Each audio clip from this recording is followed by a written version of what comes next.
sixth age of creation, when man was shaped in the image of the eternal, others were fashioned in his likeness, without his frailty, charged with one sacred purpose: to stand between the innocent and the dark. Father.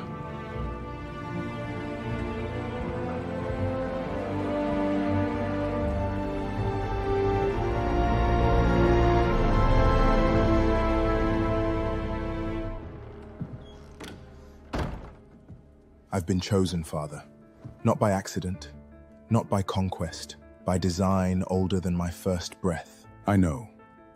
I have always known something moved in you that moved in nothing else. The messenger, the winged being, it told me more than what I shared before. About this world, about you. Father, this planet is alive, not as we are alive, as something greater. It thinks, it governs, it teaches, it protects. The world beneath our feet is a sovereign being in its own right, and it has chosen our people as its charge. A planet that breathed purpose. More than that, when threatened, truly threatened, it calls its true body from beyond, from the infinite. It grows to match whatever comes against it. No army, no darkness, no force in the cosmos can take this world from us if we are righteous enough to deserve its protection. And you are to be its king. Its first Ming, and I want to name it after you, Father. You would name a world after me. You were the first to walk it. You shaped what we became by how you walked it. The planet remembers this. It told me. Palladium, named for Pallad, the first, the foundation.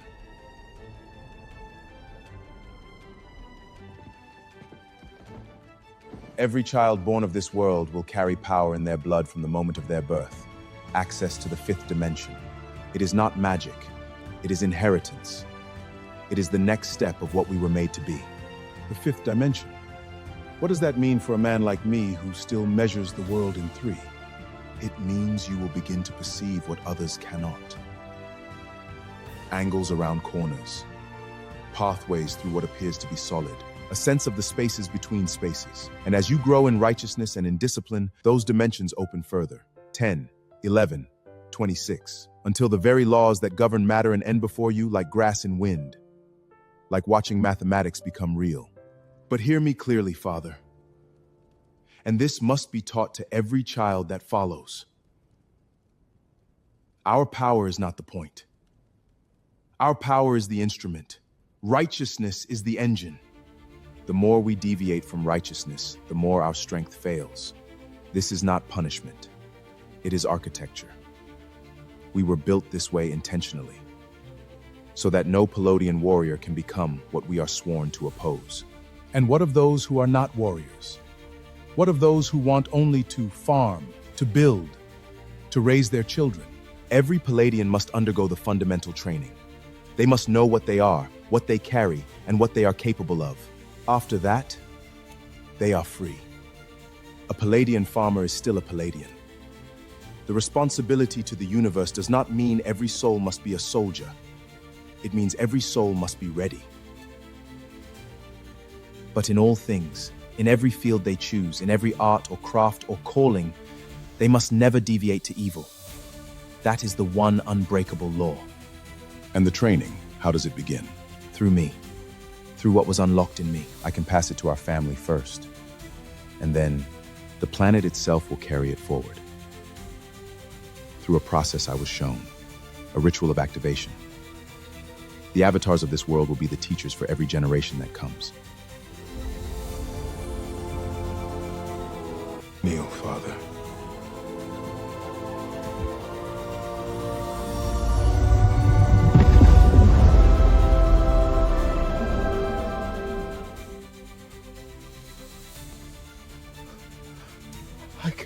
I can feel.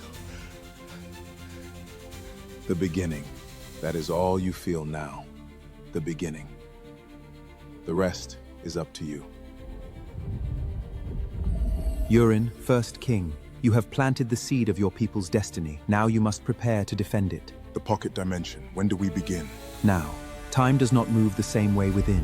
What is decades here may be compressed. What is a moment here may be centuries there. You will not be given mercy. you will be given every truth about what exists beyond this world's protection, starting with the first and most important truth. In 48 hours of real time, you will understand what it means to face the Blassikians. What are they? The antithesis of everything Palladian is. Come.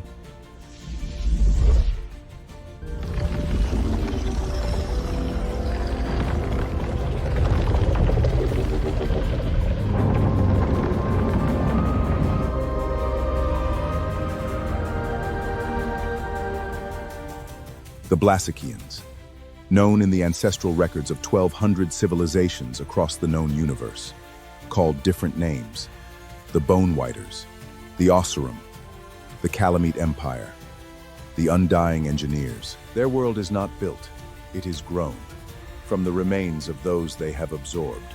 A world that is also a weapon, an archive, a monument to their singular philosophy. Worth is proven by what one becomes after the end.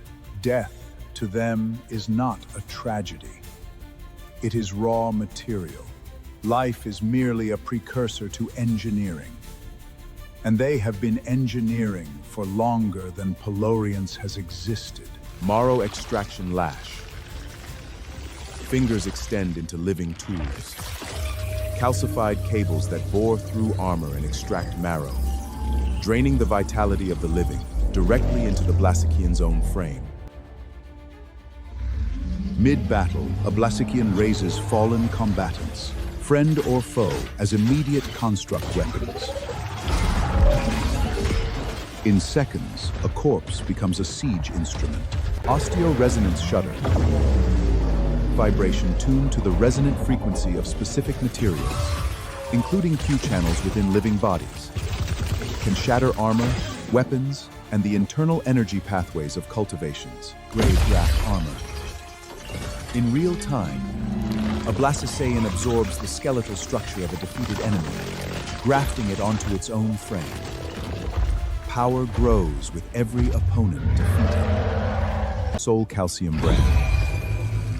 Death signals burned into a target's spiritual center. Force the soul itself into service, trapping it within a bone machine before the body has finished dying.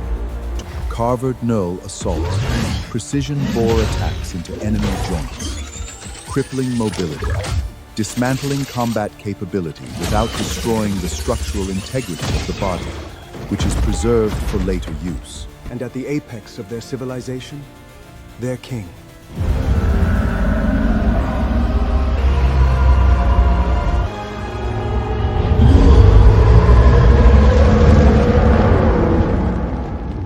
The great Oscar cannot be killed by killing it, because it is already dead. It is their memory made sovereign, their history made weapon. Every kingdom they have consumed exists within it. Every technique of every world they have absorbed feeding its repertoire. And they oppose us. Why?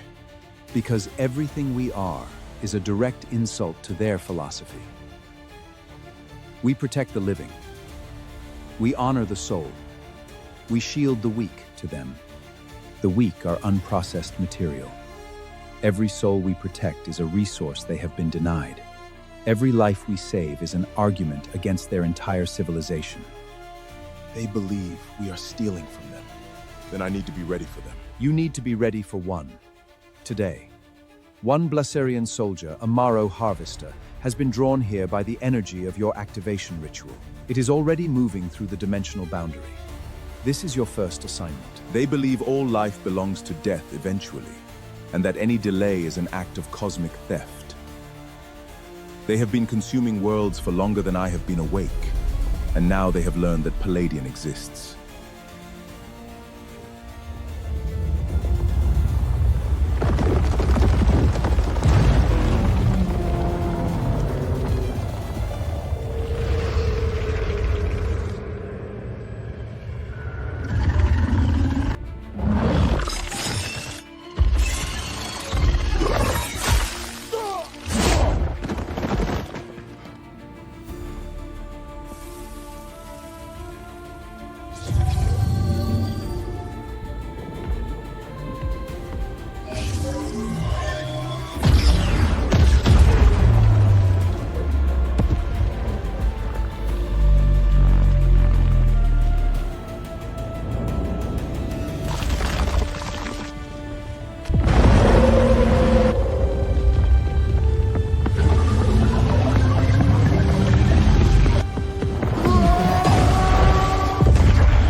cannot have what was given to me.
Your world chose this philosophy. That is your right. But it ends here, where it meets mine.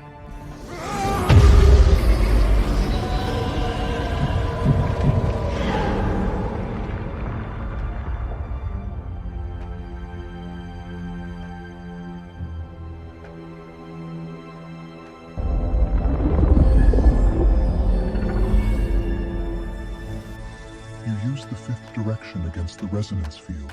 The shutter needed a carrier medium to propagate. All waves do. I found its medium in the dimensional fold. You found it under pressure, in your first real engagement, against a being whose existence you learned of an hour ago. You are going to be extraordinary. How long? To reach the stage of the Palladian king, from where you stand now. 125 million years, at consistent cultivation. And the universe will keep moving while I train. The universe does not wait. Darkness does not wait. The Blassikians are one. There are others. The followers of the Dark Lord are patient in the way that extinction is patient. They do not hurry, because they believe the end is guaranteed. But you are not training alone. Every Palladian who unlocks their power trains alongside you, in their own measure, at their own pace. By the time you reach kingship, you will not stand at the throne alone. You will stand with a civilization. And what happens between now and then? Who protects what is sacred while I grow? Palladian, the planet is not waiting for its king to be ready. It has already been what it always was. The people who cultivate righteousness will be protected. The world that chose you will hold until you are ready to hold it fully in return.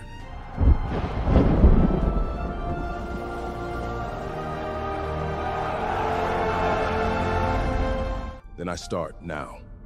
You have been starting since you were born. Before you begin, there is something you should know about what it means to be Palladian king. Something that has no equivalent at any other stage of cultivation. Every Palladian, as they cultivate, can unlock access to one dimension higher than their previous level. This is their birthright. The natural progression of righteousness meeting potential. Stage by stage, dimension by dimension. Patient work, patient reward. But the king is different. At critical moments, moments where the fate of something sacred hangs at the edge of being lost, the Palladian king can reach beyond. Not one dimension higher, not measured in stages or cultivation grades. The king alone can draw from the infinite beyond, the dimensions beyond all numbering, the source that predates the framework of dimensions entirely. Predates it. The origin source, what your people call the divine itself, before it took any form that could be named or quantified. The king is the only being in Palladian history who becomes, at the moment of greatest need, a conduit for that. Why only the king? Because the king is not chosen for their power. They are chosen for their covenant. The power of the infinite beyond cannot flow through ambition, or talent, or even discipline alone. It flows through surrender, through a person who has made themselves completely available to righteousness. The king has no private agenda powerful enough to filter the source. That is not a gift.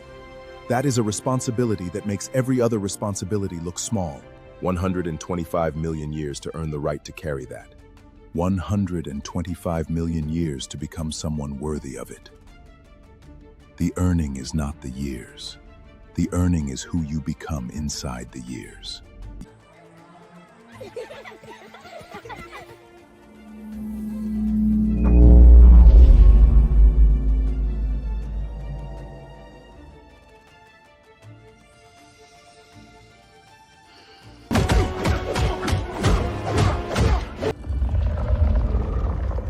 A soul that refused the brand. A cultivator who disrupted resonance from the fifth spatial direction. A world that names himself for its ancestors. Revise the categorization of Palladium. It is not a harvest site. It is a war. Okay, so that's episode 2, you know what I'm saying, of, Urim storyline. So I've seen a lot of people complaining about the last episode talking about, the messenger, right? So the way I created that messenger is basically, I used some of the biblical reference, but I didn't want to create an angel because obviously we're not allowed to do that, right? We're not supposed to do things that are underneath the earth or in the heaven above. So I kind of like made my own derivation of what the character is. Now, if you have ever worked in like 3D, right? You understand, like, if you have any form of texture, whether it's blue texture, black texture, brown texture, whatever it is, if you put emission onto that particular texture, right? No matter what color it is, it's going to come out bright white. So this is the same thing when it comes to this particular character. He's not a white guy, you know what I'm saying? He's not even human. Like, his skin is, the same way that it is on the bottom of his body, right? That's his skin. But then when it comes to his face, it shines bright because it's bioluminescent, right? And it has emission, right? So it has to look like lightning is running through his veins, so his blood. That's the thing that it's supposed to look at. Now, if you read Daniel, I believe Daniel 8 verse 10, it talks about something like that. So that is basically what I was using here. I did not use, the 100% description of an angel because of the thing that I said before. Now, when we're talking about this particular episode right here, I mean, I didn't have issues, as you can see, when it comes to the dialogue in terms of, the avatar. So this is the avatar of the planet. And it had issues again when it comes to saying Palladium a lot. And sometimes when it says king, it'll say Ming, right? But yeah, it basically is king and it is Palladian. And then this creature that I had in this particular instance is called a Blassikian, right? And it kind of like showing you, their powers and whatnot, their philosophy and things like that. So he's kind of like talking about it, when the avatar is talking about this. So when he basically gives the power to his father, in that scene, he kind of unlocks and he boosts a signal in which all these other, bigs, these other races, end up knowing that there's a place called Palladium and they start getting drawn to it, which is what happens at the end of the short, right? So yeah, that's basically what's happening. And right now he is in a training process, and training to reach the stage of King of Palladium takes 125 million years. Obviously, if you're going in the pocket dimension, as the guy explains here, time is compressed. It's kind of like going into, the Dragon Ball Z, if you ever seen something like that, where they go into the, that time chamber and then the train is something like that, right? So it kind of compresses time. As time moves slower on the outside, it moves faster inside. So he's going to be facing different challenges in there to figure out how to fight them before he actually goes out into the universe to protect other planets. So we're kind of going in the way that, Smallville kind of like did their thing. If you've ever watched Smallville, where they had, every week they had the freak of the week type thing. But in this particular instance, there is a purpose because I'm kind of introducing you to some of these races. There's like 104 races that exist in this universe, and I'm adding more to them. So it's kind of brief introduction so you guys know what that is. And obviously, once you go to those planets, you get to know a little bit more about those races as well. There's been some of the shows that I've done on my channel since back in the day, right? And if you want to know about the power progression system, it's also live on the channel. I'm saying, let's talk about the stages of development. I guess they call it cultivation here. Same thing, right? So I'm taking, some things from, Asian culture and, the Christian culture and science and putting them all together. So even when he's talking about, dimensional space, right? The dimension that we live in is basically, the X, Y, and Z, right? Longitude, latitude, and depth, right? And then the other, factor component of this dimension is time. So we live in a 4-dimensional space, right? So the father is always saying, like, he counts, the dimensions in threes, and then the guy starts explaining to them, when you raise your power levels, that's what happens. You unlock different, dimensional spaces, right? So if you see, like, when he's fighting, the Blassikian, and then he kind of, goes like this and his eyes go white, is actually accessing the power from the 5th dimension and bringing it into the space. This is why this character is quite possibly the most powerful, character that's ever been created. But obviously, when he's fighting this guy in the beginning, the suit is not supposed to get damaged. But I kind of left it in there because he's still learning how to work. Now, obviously, as he progresses and the guy keeps on trying to use, the drill technique on him, he keeps catching it because his body is now adapting to it and he keeps on breaking the stance, right? So yeah, man, I kind of like made sure that, we, did, the combat. Obviously, it's a little bit long, but I do like having it that way. You guys let me know if you think it was too long. Maybe I should make it shorter, maybe 3 minutes or something like that. If you want something like that, or maybe 4 minutes, I could chop it down to something like that. But I want to combine, story, action, and something with substance. Obviously, this guy is a smart guy. He's not a dumb guy, right? So we want to break that notion, I'm saying that, because of your skin tone, you are not intellectually gifted, right? So we're breaking that narrative. And when it comes to this particular storyline, it's very important to have heroes be heroes. We're not going for moral ambiguity or anything of that nature. We're going, the way heroes are supposed to be. There should be a difference between light and dark, between evil and good, or good and evil, right? You cannot be, a gray, morally gray, I'm saying, where you do evil, you do, what are you, right? And in some instances, when it comes to DC and Marvel, what they have done is they've taken like characters that are, not exactly good, not exactly evil. So sometimes you have like two evil characters fighting each other and you can't really tell who the hero is. It's two bad guys pitting each other up and one of them wins and then you call them a hero. I don't want to do that with this universe. Now, when it comes to, icons, shout out to all of you that have watched this stuff. I've talked to J2.